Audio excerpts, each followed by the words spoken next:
ಕರ್ತನಲ್ಲಿ ನಮಗೆ ಅತ್ಯಂತ ಪ್ರಿಯರಾದ ದೇವ ಮಕ್ಕಳೆಲ್ಲರಿಗೂ ಯೇಸು ಕ್ರಿಸ್ತನ ಶ್ರೇಷ್ಠವಾದ ಉನ್ನತವಾದ ಪರಿಶುದ್ಧವಾದ ನಾಮದಲ್ಲಿ ನಿಮ್ಮೆಲ್ಲರಿಗೂ ಶುಭವನ್ನು ತಿಳಿಸುತ್ತೇನೆ. ಎಲ್ಲರೂ ಕ್ಷೇಮವಾಗಿದ್ದೀರಾ? ಚೆನ್ನಾಗಿದ್ದೀರಾ ಅಲ್ವಾ? ನಿಮಗೋಸ್ಕರ ಪ್ರತಿದಿನ ಪ್ರಾರ್ಥಿಸುತ್ತಿದ್ದೇವೆ. ನೀವೆಲ್ಲರೂ ಆತ್ಮದಲ್ಲಿ ಬಲ ಹೊಂದಬೇಕೆಂದು, ಫಲಿಸುವಂತಹ ಜೀವಿತವನ್ನು ಹೊಂದಿರಬೇಕೆಂದು ದೇವರು ನಮ್ಮಿಂದ ಆಶಿಸುತ್ತಿರುವಂತದ್ದು ಅದೇ ಅಲ್ವಾ? ಫಲವನ್ನು ಫಲಿಸುವಂತಹ ಜೀವಿತವಾಗಿರಬೇಕೆಂಬುದಾಗಿ ದೇವರು ಕೋರುತ್ತಾ ಇದ್ದಾರೆ, ಬಯಸುತ್ತಿದ್ದಾರೆ. ಪ್ರತಿದಿನ ನಮ್ಮ ನಂಬಿಕೆಯ ಜೀವಿತದಲ್ಲಿ ದೇವರಲ್ಲಿ ಬೆಳೆಯಬೇಕೆಂದು ಆತನು ಬಯಸುತ್ತಿದ್ದಾರೆ. ನೀವು ಯಾವುದೇ ಕೆಲಸ ಮಾಡುತ್ತಾ ಇದ್ದರೂ, ಯಾವುದೇ ಉದ್ಯೋಗದಲ್ಲಿ, ವ್ಯಾಪಾರದಲ್ಲಿ ಇದ್ದರೂ ದೇವರ ನಾಮವನ್ನು ಸ್ಮರಿಸುತ್ತಾ ಈ ದಿನ ನಾನು ಯಾವ ರೀತಿಯಾಗಿ ದೇವರ ನಾಮವನ್ನು ಮಹಿಮೆಪಡಿಸಬಹುದು, ನನ್ನ ಮೂಲಕ ದೇವರು ಹೇಗೆ ತನ್ನ ಪ್ರಣಾಳಿಕೆಯನ್ನು ನೆರವೇರಿಸುವುದಕ್ಕೆ ಬಯಸುತ್ತಿದ್ದಾರೆ ಎಂದು ಪ್ರಾರ್ಥನಾ ಪೂರ್ವಕವಾಗಿ ನಿಮ್ಮ ಜೀವಿತವನ್ನು ದೇವರಿಗೆ ಸಮರ್ಪಿಸಿಕೊಳ್ಳುವುದಾದರೆ ಆ ದಿನವೆಲ್ಲ ನಿಮ್ಮ ಜೀವಿತದಲ್ಲಿ ಉನ್ನತವಾದ ಕಾರ್ಯಗಳು ನಡೆಯುತ್ತದೆ. ದೇವರು ನಿಮ್ಮನ್ನು ಆಶೀರ್ವಾದ ನಿಧಿಯನ್ನಾಗಿ ಮಾಡುತ್ತಾರೆ. Praise the lord. ನಿಮ್ಮ ಕುಟುಂಬಕ್ಕಾಗಿ, ನಿಮ್ಮ ಮಕ್ಕಳಿಗಾಗಿ, ನಿಮ್ಮ ಆತ್ಮಿಕ ಬೆಳವಣಿಗೆಗಾಗಿ ಪ್ರತಿದಿನ ಕ್ರೈಸ್ಟ್ ವರ್ಶಿಪ್ ಸೆಂಟರ್ ಅಲ್ಲಿ ಪ್ರಾರ್ಥನೆ ನಡೆಯುತ್ತಾ ಇದೆ. ಈ ದಿನ ವಾಗ್ದಾನವನ್ನು ಓದೋಣವಾ? ಸತ್ಯವೇದದಿಂದ ನಿಮ್ಮ ಬಳಿ ಬೈಬಲ್ ಇದ್ದರೆ ತೆಗೆಯಿರಿ. ಕೀರ್ತನೆಗಳು 30ನೇ ಅಧ್ಯಾಯ 2ನೇ ವಾಕ್ಯವನ್ನು ಓದುತ್ತೇನೆ. Sam 30 and verse 2. ಯೆಹೋವನೇ ನನ್ನ ದೇವರೇ, ನಿನಗೆ ಮೊರೆ ಇಡಲು ನನ್ನನ್ನು ಸ್ವಸ್ಥ ಮಾಡಿದ್ದಿ. ದೇವರಿಗೆ ಸ್ತೋತ್ರ ಹೇಳೋಣ. ಹಲ್ಲೆಲೂಯಾ. ಓ ಲಾರ್ಡ್ ಮೈ ಗಾಡ್. ಯೆಹೋವನೇ ನನ್ನ ದೇವರೇ ಎನ್ನುವಂತಹ ಮಾತನಲ್ಲಿ ಉಪಯೋಗಿಸಿದ್ದಾರೆ. ದೇವರೇ, ನನ್ನ ದೇವರೇ.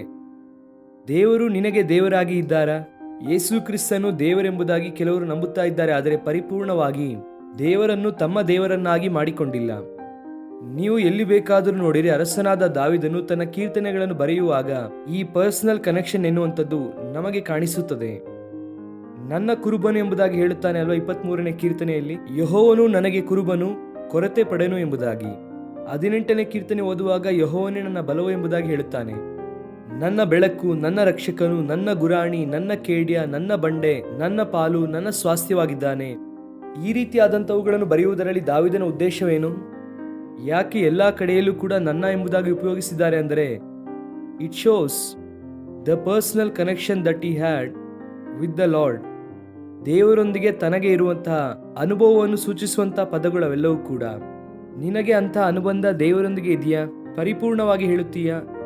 ಯೇಸು ಕ್ರಿಸ್ತನು ನನ್ನ ದೇವರೆಂಬುದಾಗಿ, ನನ್ನನ್ನು ರಕ್ಷಿಸುವುದಕ್ಕಾಗಿ ಲೋಕಕ್ಕೆ ಬಂದಿದ್ದಾರೆ ಎಂಬುದಾಗಿ ಮನಪೂರ್ವಕವಾಗಿ ಹೇಳುತ್ತೀಯಾ? ಯೆಹೋವನೇ ನನ್ನ ದೇವರೇ, ನಿನಗೆ ಮೊರೆ ಇಡಲು ನನ್ನನ್ನು ಸ್ವಸ್ಥ ಮಾಡಿದ್ದಿ. ನಮ್ಮ ದೇವರು ಸ್ವಸ್ಥಪಡಿಸುವ ಆತನು. He is the healer. ಅನೇಕ ಸಂದರ್ಭದಲ್ಲಿ ನಾನು ಕೂಡ ನನ್ನ ಜೀವಿತದಲ್ಲಿ ದೇವರ ಸ್ವಸ್ಥತೆಯನ್ನು ಅನುಭವಿಸಿದ್ದೇನೆ. ನಿಮ್ಮ ಜೀವಿತದಲ್ಲೂ ಕೂಡ ನೀವು ಸಾಕ್ಷಿ ಹೇಳಬಹುದು. ಒಂದು ವೇಳೆ ಈ ಪರ್ಟಿಕ್ಯುಲರ್ ಟೈಮಲ್ಲಿ ಯಾವುದೇ ವಿಧವಾದ ಅನಾರೋಗ್ಯ ನಿಮ್ಮ ಶರೀರದಲ್ಲಾಗಿರಬಹುದು, ನಿಮ್ಮ ಮನಸ್ಸಿನಲ್ಲಾಗಿರಬಹುದು, ಹಾಗಿದ್ದರೂ ಕೂಡ ದೇವರು ನಿಮಗೆ ಸ್ವಸ್ಥಪಡಿಸುವುದಕ್ಕೆ ಆತನು ಸಾಮರ್ಥ್ಯವುಳ್ಳವನಾಗಿದ್ದಾನೆ. ಅನೇಕ ಸಾರಿ ಅಂದುಕೊಳ್ಳುತ್ತೇವೆ ನಾವು ತೆಗೆದುಕೊಳ್ಳುವಂತ ಔಷಧಿ ನಮಗೆ ಸ್ವಸ್ಥತೆ ಕೊಡುತ್ತದೆ ಎಂಬುದಾಗಿ. ಅನೇಕ ಸಾರಿ ಡಾಕ್ಟರ್ ತುಂಬಾ ಒಳ್ಳೆಯ ಚಿಕಿತ್ಸೆ ಮಾಡುತ್ತಾ ಇದ್ದಾರೆ, ಅವರ ಮೂಲಕ ಸ್ವಸ್ಥತೆ ಬರುತ್ತದೆ ಎಂಬುದಾಗಿ ಅಂದುಕೊಳ್ಳುತ್ತೇವೆ. ಇಲ್ಲ ಎಂದು ಹೇಳುತ್ತಿಲ್ಲ. ದೇವರು ಕೆಲವು ಸಾರಿ ಡಾಕ್ಟರ್ಸ್ಗಳನ್ನು ಉಪಯೋಗಿಸಬಹುದು, ಔಷಧಿಯನ್ನು ಉಪಯೋಗಿಸಬಹುದು. ಆದರೆ ಸ್ವಸ್ಥಪಡಿಸುವ ಆತನು ಮಾತ್ರ ಯಾರೆಂದರೆ ದೇವರೇ. ಅನೇಕ ಡಾಕ್ಟರ್ಸ್ಗಳು ನನಗೆ ಗೊತ್ತು. ನಮ್ಮ ಸೇವೆಯಲ್ಲಿ ಡಾಕ್ಟರ್ ಅಸೋಸಿಯೇಷನ್ ಕೂಡ ಇದೆ. ಅನೇಕರೊಂದಿಗೆ ಮಾತನಾಡುವಾಗ ಅವರೆಲ್ಲರೂ ಹೇಳುವಂತ ಮಾತು ಇದೆ, ವೆಸ್ಲಿ ಅವರೇ, ನಾವು ಪೇಷಂಟ್ ಅನ್ನು ಟ್ರೀಟ್ ಮಾಡಬಹುದು, ಆದರೆ ಸ್ವಸ್ಥಪಡಿಸುವ ಆತನು ಮಾತ್ರ ದೇವರೇ. ಅನೇಕ ಸಾವಿರಾರು ಮಂದಿ ಪ್ರತಿದಿನವೂ ಕೂಡ ಉತ್ತಮವಾದ ಡಾಕ್ಟರ್ ಇಂದ ಚಿಕಿತ್ಸೆ ಮಾಡಲ್ಪಡುತ್ತಾ ಇದ್ದರೂ ಕೂಡ ಸತ್ತು ಹೋಗುತ್ತಿದ್ದಾರೆ. ಡಾಕ್ಟರ್ಸ್ ಹೇಳುವಂತಹ ಮಾತೇನು ಗೊತ್ತಾ? ನಾವು ಟ್ರೀಟ್ಮೆಂಟ್ ಏನು ಮಾಡುತ್ತಾ ಇದ್ದೇವೆ, ಆದರೆ ಸ್ವಸ್ಥತೆ ಕೊಡುವ ಆತನು, ಪ್ರಾಣವನ್ನು ಉಳಿಸುವ ಆತನು ಮಾತ್ರ ದೇವರೇ. ಕರ್ತನಲ್ಲಿ ಪ್ರಿಯರೇ, ಒಂದು ವೇಳೆ ನಿಮ್ಮ ಶರೀರದಲ್ಲಿ ಎಂತಹ ಬಲಹೀನತೆ, ದುರ್ಬಲ ಇದ್ದರೂ ಕೂಡ ದೇವರಿಗೆ ಹೇಳು, ಪ್ರಾರ್ಥನೆ ಮಾಡು, ಮೊರೆ ಇಡು. ಆತನು ನಿನ್ನನ್ನು ಸ್ವಸ್ಥಪಡಿಸುವಂತಹ ದೇವರು. ದೇವರಿಗೆ ಒಂದು ಹೆಸರಿದೆ, ಯೆಹೋವ ರಾಫಾ ಎಂಬುದಾಗಿ ಅಲ್ವಾ? ಯೆಹೋವ ರಾಫಾ ಅಂದರೆ ಸ್ವಸ್ಥಪಡಿಸುವಂತಹ ದೇವರು.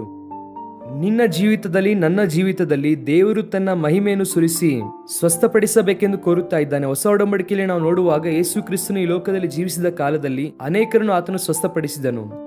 ಒಬ್ಬ ದೈವ ಸೇವಕರು ಲೆಕ್ಕ ಮಾಡುತ್ತಾರೆ, ಬೈಬಲ್ ನಲ್ಲಿ ಯೇಸು ಕ್ರಿಸ್ತನು ಇದ್ದಂತಹ ಕಾಲದಲ್ಲಿ 39 ವಿಧವಾದಂತಹ ರೋಗಗಳನ್ನು ಸ್ವಸ್ಥ ಮಾಡಿದರು ಎಂಬುದಾಗಿ.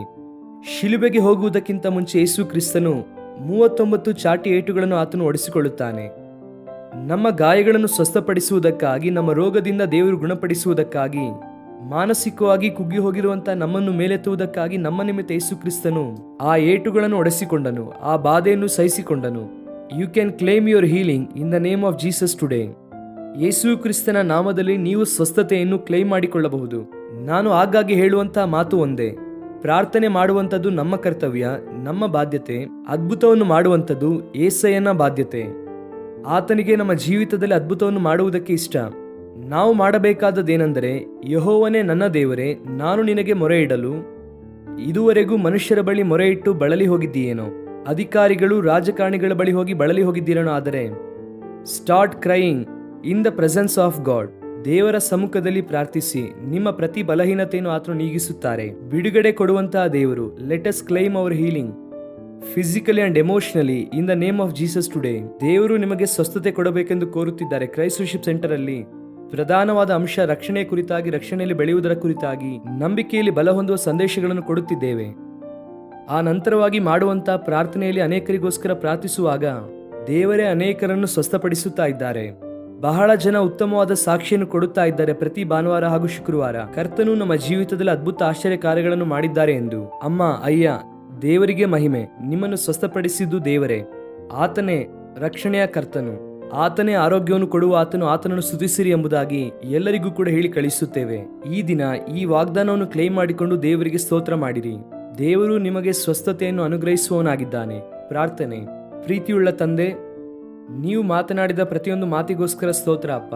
ನಮ್ಮ ಜೀವಿತದಲ್ಲಿ ಪ್ರತಿಕೂಲವಾದ ಪರಿಸ್ಥಿತಿಯಲ್ಲಿ ನಾವು ಸಿಲುಕಿಕೊಂಡಿರುವಾಗ ನಿಮ್ಮ ಕೃಪೆ ನಮ್ಮನ್ನು ನಿಲ್ಲಿಸುವಂಥದ್ದು, ಬಲಪಡಿಸುವಂಥದ್ದು, ರಕ್ಷಿಸುವಂಥದ್ದು. ಅಷ್ಟು ಮಾತ್ರವಲ್ಲದೆ ನೀವು ಹೊಂದಿದ ಗಾಯದ ಮೂಲಕವಾಗಿ ನಮಗೆ ಸ್ವಸ್ಥತೆ ಇದೆ ಎಂಬುದಾಗಿ ನಿಮ್ಮ ವಾಕ್ಯದಲ್ಲಿ ಹೇಳಿರೋ ಪ್ರಕಾರ ದೇವರೇ, ನಮ್ಮ ಸ್ವಸ್ಥತೆಯನ್ನು ಕ್ಲೈಮ್ ಮಾಡಿಕೊಳ್ಳುತ್ತೇವೆ. ಈ ದಿನ ನಮ್ಮ ಪ್ರಿಯರು ಯಾರ್ಯಾರು ಅತಿ ತೀವ್ರವಾದ ಬಲಹೀನತೆಯಲ್ಲಿದ್ದಾರೋ, ಈಗಲೇ ರಿಪೋರ್ಟ್ಸ್ ಬಂದು ಅದನ್ನು ನೋಡಿ ಬಹಳ ಕುಗ್ಗಿ ಹೋಗಿದ್ದಾರೋ, ಕರ್ತನೆ ಅವರನ್ನು ಕನಿಕರಿಸಿ ಮೇಲೆತ್ತಿರಿ. ನಿಮ್ಮ ಸ್ವಸ್ಥತೆ ಅವರ ಜೀವಿತದಲ್ಲಿ ಆಗುವಂತೆ ಅವರು ನಿನಗೆ ಮೊರೆ ಇಡುವಾಗಲೇ ಅದ್ಭುತ ಮಾಡಬೇಕೆಂಬುದಾಗಿ ಕೋರುತ್ತೇನೆ. ಮಾನಸಿಕವಾಗಿ ಯಾರು ಕುಗ್ಗಿ ಹೋಗಿ ಕರ್ತನೆ ಮಾನಸಿಕವಾದ ಖಿನ್ನತೆಯಲ್ಲಿ ಎಷ್ಟು ಜನ ಬಾಧೆ ಪಡುತ್ತಿದ್ದಾರೋ ಅವರೆಲ್ಲರನ್ನು ಕೂಡ ಕನಿಕರಿಸಿ ಅದ್ಭುತ ಮಾಡಿರಿ. ಸ್ತುತಿ ಘನ ನಿಮಗೆ ಸಲ್ಲಿಸುತ್ತಾ ಯೇಸು ಕ್ರಿಸ್ತನ ಶ್ರೇಷ್ಠವಾದ ನಾಮದಲ್ಲಿ ಬೇಡಿ ಹೊಂದಿಕೊಳ್ಳುತ್ತೇವೆ ನಮ್ಮ ತಂದೆಯೇ. Amen, amen. God bless you dear friends. Have a wonderful day.